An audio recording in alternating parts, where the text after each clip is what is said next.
semuanya, dimanapun kalian berada, dimanapun kalian menontonnya. Sebentar, saya topinya agak menceng sedikit. Kalau topinya nggak apa-apa, yang penting jangan otaknya menceng ke sini atau ke sana, nanti bisa selewah gila-gila nanti ya. Nah, di video kali ini, mohon maaf saya belum bisa riding naik Vespa karena kondisinya hujan terus, jadinya tak terkendali. Akhirnya saya harus mengendalikan air dulu. Maksudnya menghindari air. Nah, di video kali ini saya akan sedikit menjawab pertanyaan kalian.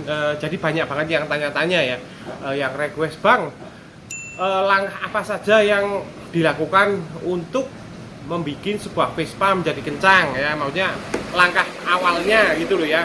Langkah awalnya apa saja yang dilakukan gitu loh. Nah, sini saya akan sedikit menjabarkan atau menjelaskan dengan sedikit contoh dari si Baenol ini ya, walaupun saya sekarang tidak sedang menggarap Vespa, tapi setidaknya kalian nanti bisa melakukannya sendiri di rumah atau mungkin di bengkel kepercayaanmu, atau mungkin ya yang jelas kalau ini mungkin untuk uji coba sendiri-sendiri ya. Tapi lebih baik walaupun coba kalian harus tahu basic mesin dulu. Intinya seperti itu ya. Harus tahu basic mesin Vespa itu apa saja. Itu intinya seperti itu. Langkah pertama, buka dulu tepongnya.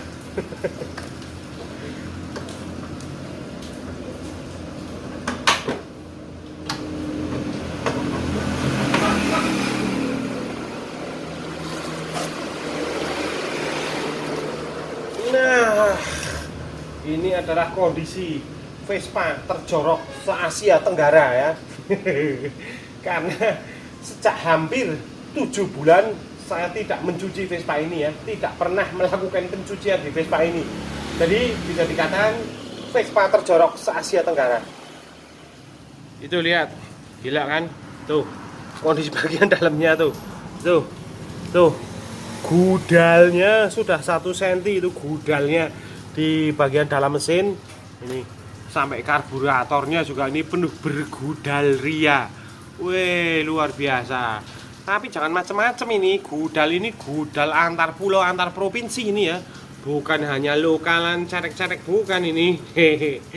Jadi gudal ini kalau menurut saya adalah worth it banget untuk dipertahankan. Alias kempro. Oke, mulai dari yang pertama. Oke, tapi di sini saya akan menyimpulkan saja ya, sebelum kalian melakukan proses modifikasi atau membuat sebuah Vespa kencang, budayakan Vespa kencang gitu. Hal yang perlu diperhatikan pertama adalah kondisi mesin standarmu. Kondisi mesin standarmu harus benar-benar sehat, tidak ada penyakit apapun. 100% harus sehat walafiat, seperti minum jamu kuku bima itu ya. Nah, jadi terutama kalian lihat dulu di kondisi lubang hisap, karena Vespa itu nyawanya di lubang hisap. Kalau kalian masih memakai karbu asli Vespa ya, lubang hisap harus yakin 100% lubang hisapnya normal. Dan semua mesin-mesin yang di dalamnya normal, termasuk kopling, termasuk lahar krek as, seal krek as, stang piston, dan termasuk sehernya itu juga harus benar-benar normal semua, termasuk magnet dan perapian harus normal. Intinya saya simpelkan sekali lagi, kondisi mesin standarmu memang benar-benar normal, tidak owah sedikit pun ya. Jangan owah otaknya ya. Jangan owah otaknya. Kalau kalian owah otaknya, mesinnya juga bisa ikut owah. Intinya seperti ya, saya simpulkan seperti itu ya, sebelum kalian melakukan teknik mengencangkan Vespa. Karena seperti yang kalian tahu sendiri, Vespa itu kuro-kuro, lemot ya, Vespa standar itu lemot, ya kan? Ya bagaimana nggak lemot? Coba bodi besi semua, pakai ring 10, ya kan? Jelas membutuhkan apa ya, tenaga yang dikeluarkan mesin ini sia-sia karena harus membawa beban yang berat dan roda yang kecil gitu loh. Maksudnya seperti itu. Jadi walaupun Vespa standar itu lemot, tapi kalau untuk menjabani matic zaman sekarang sih sebenarnya bisa ya. Tapi alangkah lebih baiknya kalau kalian meninggalkan motor-motor zaman sekarang, nggak hanya matic, terutama yang 150 cc 4 tak itu yang sok-sok nungging gitu ya. Ya udah nungging kenceng aja kagak kok ya. Ya seperti itu ya. Intinya Vespa standar kalian, mesin standar kalian harus benar-benar sehat walafiat, kondisi fisik, jiwa dan raga. Oke, dan langkah selanjutnya setelah kalian memastikan bahwa mesinmu memang benar-benar dalam keadaan sehat secara standaran ya, mesin standarmu itu memang benar-benar sehat walafiat, langkah selanjutnya atau langkah pertama yang harus dilakukan untuk mengencangkan sebuah Vespa kuro-kuro itu kalian harus melakukan porting buring ya, porting buring dan porting crankcase sebenarnya ya, itu langkah pertama. Porting buring itu di bagian sini ya, itu jadi lubang buringnya, lubang inletnya kanan kiri itu harus dibesarkan. Terus lubang inletnya di bagian crankcase kanan kiri juga harus dibesarkan. Itu langkah pertama yang harus kalian lakukan untuk mengencangkan sebuah Vespa ya, itu tahap awalnya di situ. Nah, sedangkan yang selanjutnya yaitu tahap kedua, yaitu pergantian piston. Gantilah piston standar Vespamu dengan yang memiliki ukuran ring seher lebih kecil. Contoh, memakai piston Ninja atau mungkin memakai piston Eric King. Itu pergantiannya bisa dilakukan secara PNP kalau untuk piston Ninja ya. Ya, kalau untuk piston Ninja itu kalian tinggal beli piston, terus di kolter buringnya langsung pasang jadi. Tapi kalau memakai piston Eric King, kalian harus membeli bushing tambahan di pen sehernya seperti yang sudah saya jelaskan di video-video sebelumnya ya. Kalau penggantian seher Eric King harus memakai bushing di kanan kiri untuk pen sehernya. Nah, bushing itu bisa kalian bisa kalian beli di Chandra Scooter Garage itu ada. Jadi kalian tinggal pakai atau mau bikin sendiri juga bisa, nggak masalah. Ya, itu yang langkah kedua. Jadi langkah kedua adalah pergantian piston.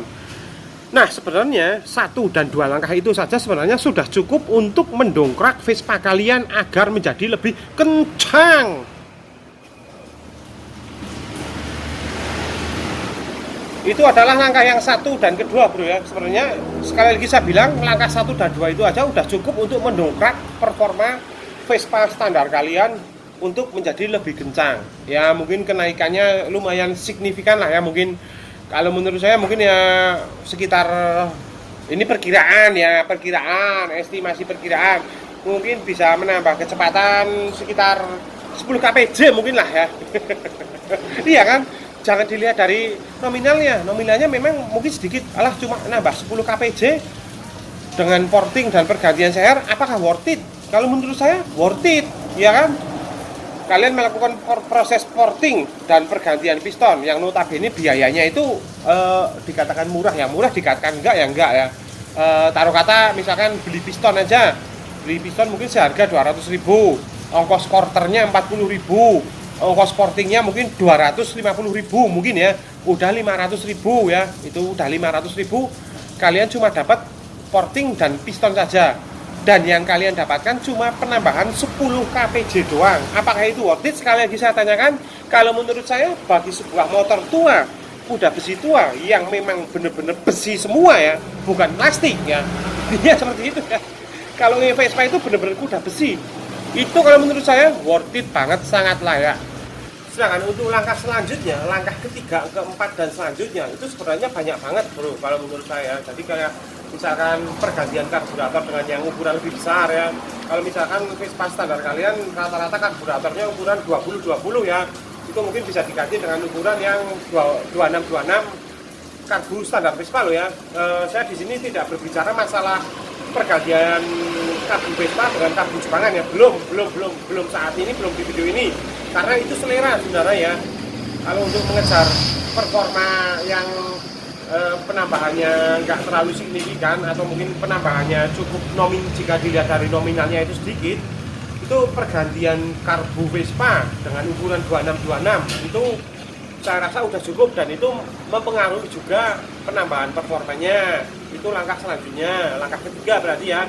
Dan langkah keempat mungkin perapian ya, perapian itu meliputi magnet, terus CDI, koil, spool dan lain sebagainya. Tapi kalau menurut saya, kalau Vespa kalian memang sudah CDI, udah kerkas besar ya, Vespa kalian udah kerkas besar, mungkin kalian bisa mengganti koil saja, menggunakan koil yang yang mungkin tegangannya lebih tinggi ya. Tegangan listriknya lebih tinggi, itu mungkin bisa juga. Nah, untuk pembelian koil setan itu ada yang memang koil yang racikan-racikan sendiri. Itu koil-koil setan itu aja. Kalian bisa beli di Chandra Skuter Garage, bisa di Nunggal Motor, Cah Edan Vespa juga bisa. Pokoknya banyak banget lah. Di koil setan untuk Vespa itu banyak banget. Nanti akan saya cantumkan linknya atau mungkin di video ini ya kalau kalian mungkin mau mencobanya sendiri. Terus langkah kedua mungkin CDE. Kalau untuk perapian standar lebih baik saya sarankan memakai CDI TIC ya, TIIC, CDI asli Vespa. CDI bawaan Excel itu yang paling recommended itu CDI TIIC, dengan catatan kalian masih memakai perapian standar Vespa. Beda cerita kalau kalian perapiannya sudah diganti menggunakan kamuflase, ya kan? Kayak pengapian jet collet bisa, pengapian RIRC bisa dari Ajivas, itu udah beda cerita lagi. Itu tidak akan saya sebutkan di sini, tidak akan saya jabarkan di sini, nanti di video yang lain atau mungkin justru di video saya yang lama sudah sering banget. Jadi di video kali ini saya hanya ingin memberitahukan langkah awal saja untuk membuat sebuah kuda besi. Nah, ayo, telai garing, ngomong manis juga entek. Untuk membuat sebuah kuda besi yang benar-benar besi dari yang kuro-kuro menjadi jamaah kuro. Itu langkah pertama. Cukup lakukan langkah 1 dan kedua saja sebenarnya. Kalau menurut saya ya. Oh ya, lupa deh. Kalau yang langkah kedua, langkah pertama itu kan porting ya, dan langkah kedua itu pergantian piston itu juga harus diikuti dengan silinder kop. Silinder kopnya itu harus disesuaikan dengan squeeze dengan jenongnya piston itu sendiri. Kalau misalkan pakai piston ninja kan agak datar ya. Jadi silinder kopnya harus disesuaikan, harus dipapas, nggak hanya cuma papas, tapi jenongnya, squeeze-nya itu harus disetting ulang. Nah, untuk masalah penyetingan ulang, silahkan Google sendiri saja ya. Karena jika saya jabarkan di sini, nanti saya muncrat, cocok saya muncrat getih nanti nggak selesai. Lebih baik kalian Google it cara membuat squeeze Vespa menggunakan piston ninja. Wah, itu intinya seperti itu. Gunakan imajinasimu, gunakan kreativitasmu di dunia maya yang sekarang sudah banyak memberikan informasi yang bermanfaat. Nah, itu saja sebenarnya ya langkah yang awal untuk pemula sebenarnya. Untuk pemula itu cukup itu saja, melakukan porting yang pertama dan melakukan pergantian piston menggunakan piston ninja atau piston king itu yang kedua. Dan jangan lupa silinder headnya atau silinder kopnya disesuaikan ulang. Udah cukup itu saja. Dan sekali lagi dengan catatan mesinmu waras, ya mesin Vespamu waras, terutama di bagian isapan, di bagian lubang isap itu harus benar-benar waras. Intinya seperti itu. Nah, sedangkan untuk langkah selanjutnya seperti yang saya sebutkan tadi, bisa pergantian karburator, ya kan? Pergantian karburator dengan ukuran yang lebih besar, dengan pergantian perapian menggunakan RIRC. Terus jangan lupakan juga itu yang sebenarnya yang wajib juga ya. Jadi 1, 2 itu wajib, tapi ada satu lagi yang memang harus wajib, pergantian knalpot. Pergantian knalpot saya sarankan menggunakan racing kanan. Entah itu pendek, entah itu panjang, yang jelas racing kanan. Nah, kenapa saya tidak menyarankan racing kiri? Karena kebanyakan knalpot racing kiri itu tipikalnya untuk long, jauh, untuk speed. Tapi kalau untuk torsi, untuk angkatan, ya, untuk akselerasi itu kurang. Pengalaman saya memakai racing kiri di Vespa dari berbagai macam mereknya, apapun itu mereknya, itu kalau menurut saya kurang loss, terlalu loss, bukan kurang loss, tapi terlalu loss. Jadi untuk kondisi tanjakan dan untuk stop and go, saya nggak seneng. Bukannya jelek loh ya.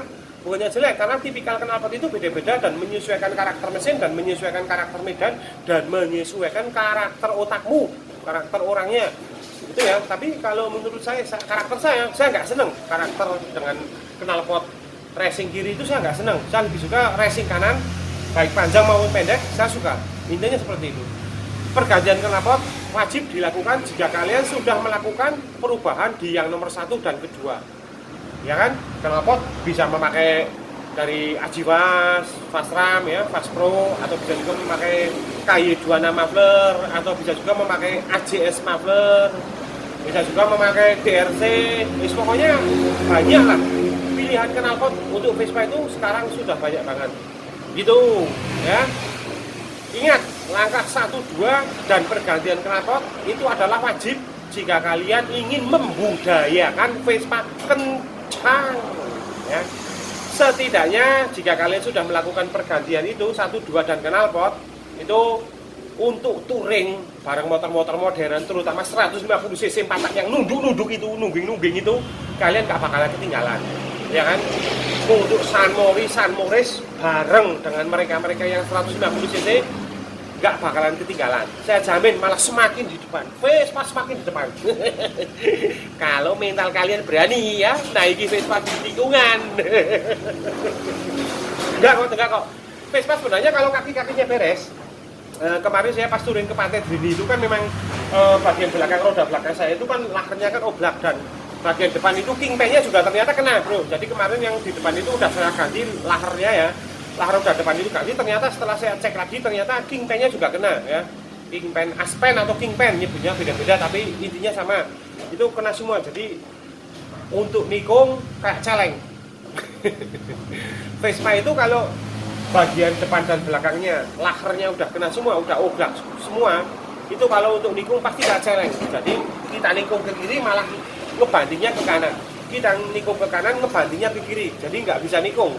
Tapi kalau bagian roda depan dan roda belakangnya itu udah center bener-bener sepaneng, seret kenceng gitu ya, Vespa malah enak buat nikung kalau menurut saya, enak banget bener. Secara logika Vespa itu kan monoshock depan belakang ya, single arm ya kan, belakangnya single arm, depannya juga single fork, monoshock depan, monoshock belakang. Itu kalau secara logika itu kalau memang kondisi kaki-kakinya bener kenceng semua, itu mau nikung kanan kiri juga Vespa sebenarnya enak. Sudah pernah saya buktikan ketika Vespa ini masih waras ya. Ketika Vespa ini kaki-kakinya masih waras sudah saya buktikan. Tapi ketika Vespa ini kaki-kakinya tidak benar seperti celeng, nggak bisa nikung. Dah, gitu aja ya. Video ini ditujukan bagi pemula-pemula Vespa yang ingin merasakan Vespa kencang. Langkahnya cuma itu, cukup dengan modal 500.000 lah. 500.000 kalian sudah menambah kecepatan yang lumayan signifikan dan lumayan worth it kalau menurut saya. Dan saya jamin bisa untuk mengintili San Moritz 150 cc 4 tak yang nungging-nungging itu tapi kenceng kagak. Intinya seperti itu.